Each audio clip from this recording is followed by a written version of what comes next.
En fait, nous vivons très mal puisque nous ne savons pas que la moindre de nos pensées présentes fabrique un futur potentiel actif. Que si je veux nuire à quelqu'un, je nuis à mon futur et je nuis au futur de ce quelqu'un. Car en fait, réfléchissons à une chose. Si je suis capable de créer un futur potentiel, ce futur potentiel est disponible dans l'humanité entière. Donc ça signifie que l'humanité entière me crée des futurs potentiels où je vais puiser pour survivre. Qui me dit que ces futurs potentiels sont bons pour moi, puisqu'ils ont été fabriqués par d'autres personnes que moi. Donc vous voyez, cela pose un autre problème.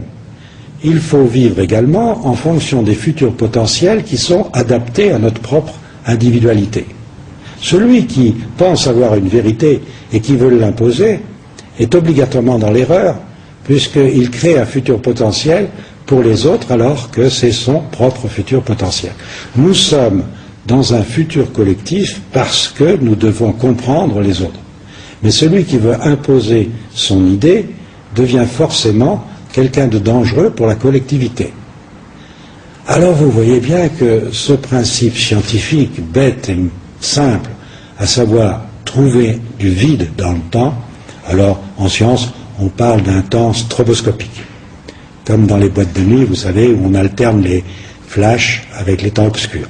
Donc la réalité que vous voyez n'est pas la vraie, puisqu'il manque les temps obscurs. Ça vous donne l'impression d'une agitation par soubresaut, d'un temps ralenti. Notre perception également du temps est une chose qui est tout à fait subjective. Vous voyez, nous ne percevons que 24 images par seconde. Si on en met une 25e, évidemment, elle disparaît. Elle disparaît tellement bien qu'on appelle cela subliminal, et ça permet d'influencer les gens sans qu'ils s'en rendent compte. Ça a été utilisé en période électorale, ça a été utilisé pour des publicités de marques ou autres.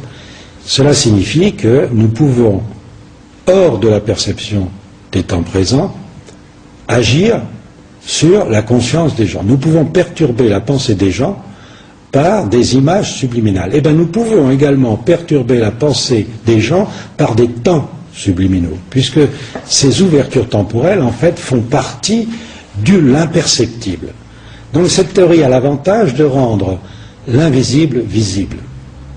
Enfin, visible dans le sens de la perception d'un autre sens que les gens classent dans le paranormal. L'intérêt de mélanger passé, présent, futur vous montre que la clairvoyance n'est pas quelque chose qui ne devrait pas... je m'excuse, que la clairvoyance est absolument nécessaire pour vivre. Les animaux le savent, ils ne réfléchissent pas, ils ont des prémonitions, ils ont par exemple des migrations, on sait que lors d'un tremblement de terre, les oiseaux se cachent, on va dire qu'il y a des ondes telluriques qui leur permettent de se cacher avant que le tremblement de terre n'ait lieu, mais on sait aussi que les rats quittent un navire avant que la tempête ne soit même déclenchée. On sait qu'à Hiroshima, les rats ont quitté Hiroshima alors qu'il n'y avait aucun prémisse de bombardement. Donc les animaux sont capables de clairvoyance. On a fait des expériences à ce sujet, bon, personne ne le nie. Nous, les hommes, nous nous méfions de ce qui en fait est un principe vital. Voir le futur avant de le vivre est une chose essentielle que nous faisons sans le savoir et que nous faisons tous les jours. C'est la survie qui est en jeu. Or, ce principe vital que nous sommes obligés d'utiliser, nous l'utilisons dans l'ignorance et de ce fait, nous nous rendons malades. Alors c'est là où ce principe vital devient intéressant, parce que la science c'est une chose, mais si elle ne sert à rien dans le quotidien, elle devient inutile. Par contre, si nous pouvons nous équilibrer, retrouver des intuitions, retrouver des prémonitions, pour supprimer tout déséquilibre, et les déséquilibres à l'heure actuelle sont violents, la recrudescence du cancer en est une preuve.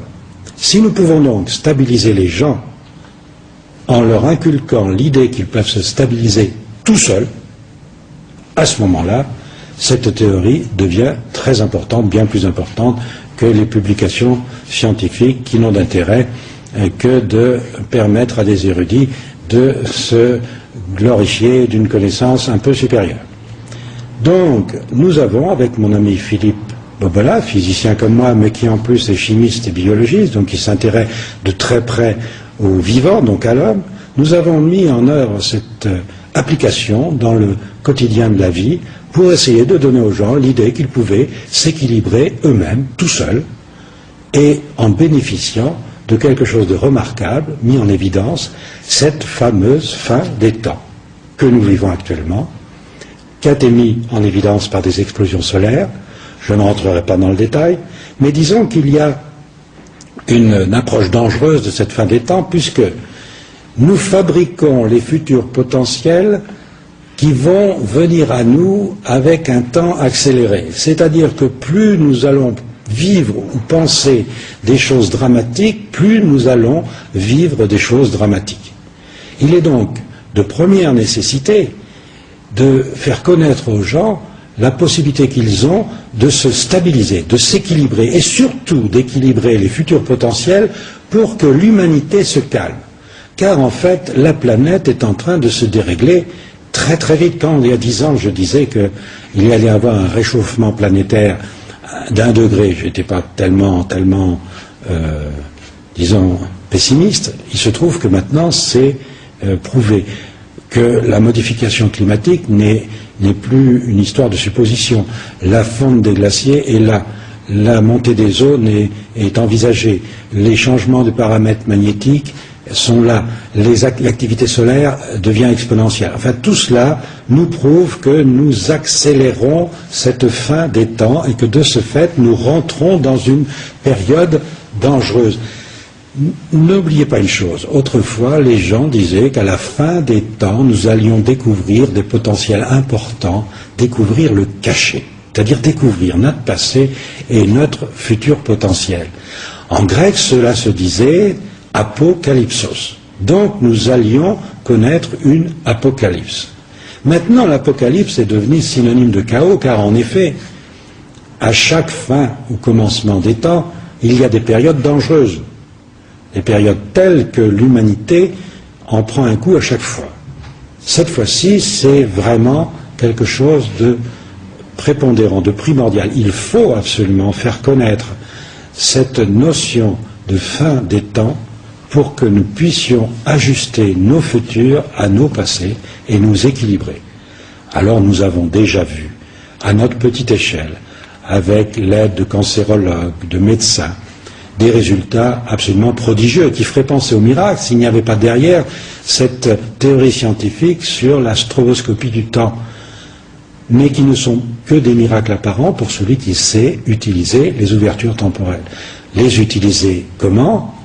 Simplement en utilisant le sommeil paradoxal qui permet d'avoir cet échange d'informations entre passé, présent et futur. Alors comment utiliser un sommeil paradoxal puisque nous n'y avons pas accès? Nous ne pouvons pas contrôler quelque chose qui se passe pendant notre sommeil. Et pourtant, pendant ce sommeil, s'effectue quelque chose d'important puisque nous savons que le temps s'y accélère.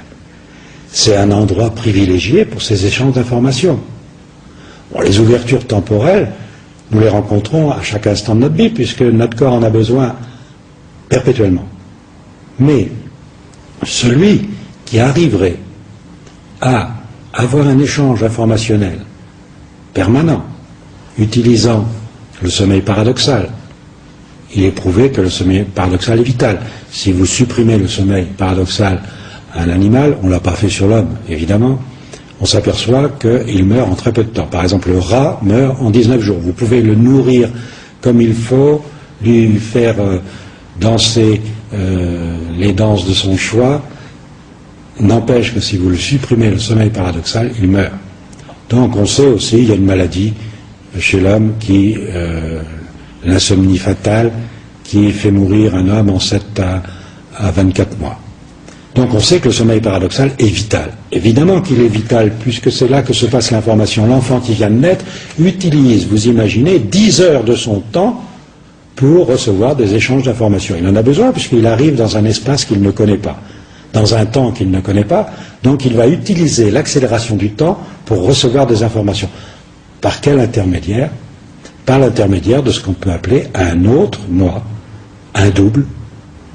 Alors je donnerai une information à ce propos-là intéressante sur le passé et sur le grec, puisque nous nous sommes amusés à voir, amusés, enfin c'est un terme un peu qui n'est pas adapté à mon propos, à savoir que le grec était une langue qui permettait de retrouver des éléments mathématiques de la théorie du dédoublement, donc qui s'appelait le principe de l'alpha et de l'oméga. Le dédoublement du premier, le premier en grec c'est alpha. Donc l'alpha qui se dédouble devient alpha alpha.